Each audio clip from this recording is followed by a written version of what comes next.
Darwin. Un projet est composé de différentes tâches afin de spécifier les différentes étapes nécessaires à la réalisation de celui-ci. Nous allons donc dans un premier temps voir comment ajouter des tâches à notre projet. Pour cela, nous allons le faire via le mode d'affichage diagramme de Gantt. Donc vous voyez ici ce mode qui nous permet d'afficher sur la gauche un tableau des différentes tâches et sur la droite donc ce diagramme qui nous affiche les tâches suivant le temps. Pour ajouter une tâche, différentes manières nous sont proposées.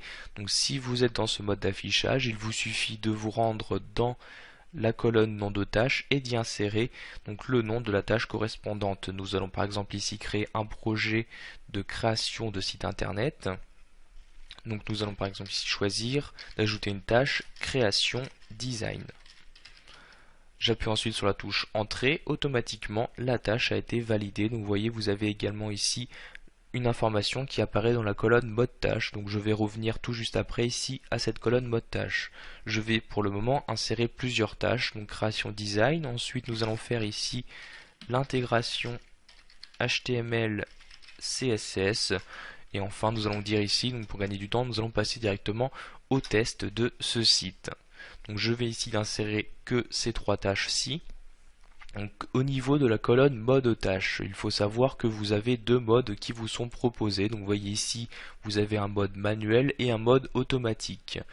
Vous choisissez le mode qui vous convient. Il faut savoir que si vous prenez ce mode automatique, vous allez avoir automatiquement les champs durée, début et fin qui vont être remplis et qui vont se gérer automatiquement par project. Si vous voulez tout gérer vous-même, vous choisissez donc ici planifier manuellement. Par exemple, pour la création du design, je vais ici choisir planifier automatiquement. Je clique donc sur la ligne correspondante. Vous avez ici l'icône qui change et également, comme je l'ai dit, les trois colonnes qui ont été remplies. Donc si je change ici par exemple la durée, je mets 4 jours pour le design, je clique en dehors, vous pouvez voir automatiquement que la date de fin a bien été mise à jour. Au niveau de l'intégration HTML CSS, donc je vais ici rester en mode manuel, je vais commencer par préciser une date de début. Donc on peut voir que le design sera fini de créer le 6 juillet, je vais donc commencer l'intégration la semaine d'après, donc le lundi 9 juillet, je choisis donc ici la date. Et je vais choisir la durée, par exemple, je choisis 2 jours. Et là, encore une fois, automatiquement, nous avons bien une date de fin qui a été calculée donc par Project. Enfin, nous avons ici la période de test. Donc, nous allons le faire dès la fin de cette intégration HTML-CSS. Donc, je vais la placer ici le 11 juillet. J'y attribue une journée. Et vous voyez donc encore une fois la date de fin qui a été insérée. À partir du moment où vous insérez des dates de début et une durée, vous avez automatiquement dans le mode d'affichage diagramme de Gantt. Donc pour avoir une meilleure vue, je vais zoomer ici un peu. Donc vous voyez, on a bien les différentes tâches qui apparaissent. Donc vous cliquez sur une tâche et vous savez directement de laquelle il s'agit car elle se sélectionne automatiquement dans le tableau. Nous venons ici de remplir les informations principales d'une tâche. Vous allez bien évidemment pouvoir préciser d'autres informations donc via les autres colonnes. Donc pour ce qui est des prédécesseurs et de nos ressources, nous verrons ceci dans des suivantes formations. Vous souhaitez ajouter une colonne, vous avez ici un bouton correspondant. Vous avez alors accès à ce menu qui vous permet de choisir quelle colonne vous souhaitez ajouter. Donc comme vous pouvez le voir, vous avez quand même accès à un certain nombre de colonnes, donc à un certain nombre d'informations. Par exemple, ici, je veux gérer les priorités de mes tâches. Donc, ici, ce n'est pas forcément nécessaire car mes tâches se suivent, mais donc, si je veux quand même le préciser, je choisis priorité. Donc, comme pour les projets, la priorité va de 0 à 1000, 0 étant la priorité la plus faible, 1000 la plus forte. Donc, par exemple, au niveau de la création du design, je vais la mettre à 600 et je vais la diminuer ici pour les périodes de test, je vais les descendre à 400. Donc vous gérez ici sans problème les valeurs.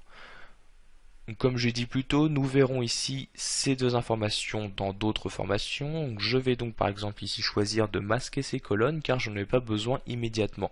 Pour masquer une colonne, vous faites un clic droit dessus et vous avez ici le bouton masquer la colonne. Je fais pareil ici pour les prédécesseurs. Donc nous avons bien maintenant les colonnes qui ont été masquées. Au niveau de l'insertion de tâches, nous avons vu ici donc que pour l'insérer, il suffit de préciser le nom d'une tâche. Vous pouvez également passer par l'onglet tâches ici. Donc, vous voyez, vous avez également un bouton tâche qui vous permet d'insérer automatiquement une nouvelle ligne à ce tableau-ci. Si vous souhaitez insérer une tâche en haut, par exemple, ici dans un premier temps, donc si je veux la insérer tout en haut, je fais un clic droit sur cette première ligne, je clique sur insérer une tâche, automatiquement j'ai une nouvelle ligne qui apparaît au-dessus de celle sélectionnée. Donc là encore une fois, il vous suffit de choisir le nom que vous souhaitez donner à cette tâche. Donc je vais par exemple ici choisir de la supprimer en faisant un clic droit dessus, supprimer la tâche comme ceci. Nous allons maintenant aborder deux autres types de tâches disponibles, à commencer par les tâches récapitulatives. Donc comme son nom l'indique, elles vont vous permettre de créer un groupe de tâches pour rassembler donc plusieurs tâches entre elles. Donc par exemple au niveau de la création design et l'intégration, on peut dire qu'il s'agit des tâches de production, donc de création.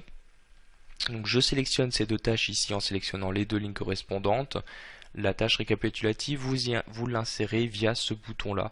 Donc je clique dessus, automatiquement la nouvelle tâche apparaît. Donc vous voyez, il s'agit bien d'un groupe avec ici un icône qui apparaît, donc le moins. Si je clique sur ce moins, le groupe se ferme donc pour masquer toutes les lignes correspondantes. Donc je clique ici sur le plus pour afficher le groupe. Donc il s'agit toujours d'une tâche. Donc vous pouvez choisir ici le nom que vous souhaitez lui donner. Par exemple ici, je vais lui donner le nom de étape création.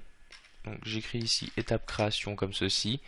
Donc vous allez pouvoir à tout moment gérer quelles sont les tâches que vous souhaitez insérer dans un groupe en choisissant d'augmenter ou à l'inverse d'abaisser le niveau donc via ces deux boutons-ci. Par exemple, je souhaite la tâche de test l'intégrer dans ce groupe-ci. Je vais donc l'abaisser d'un niveau. Donc ici abaisser la tâche, je clique, automatiquement la tâche apparaît dans le groupe. Pour le vérifier, je clique sur le moins, vous pouvez voir qu'elle a bien disparu. Je souhaite maintenant faire l'opération inverse, la sortir du groupe, donc je clique sur le plus pour la réafficher, je sélectionne la tâche et je clique sur le bouton hausser la tâche. Donc vous voyez automatiquement vous avez également une vue, elle se met au même niveau, donc comme quand vous gérez des listes à puces. Enfin, nous allons voir ce que nous appelons les jalons. Donc, les jalons sont une tâche un peu plus spécifique. Il s'agit en fait d'une tâche d'une durée de 0 jours. Donc, les jalons sont utilisés pour marquer un événement dans votre projet.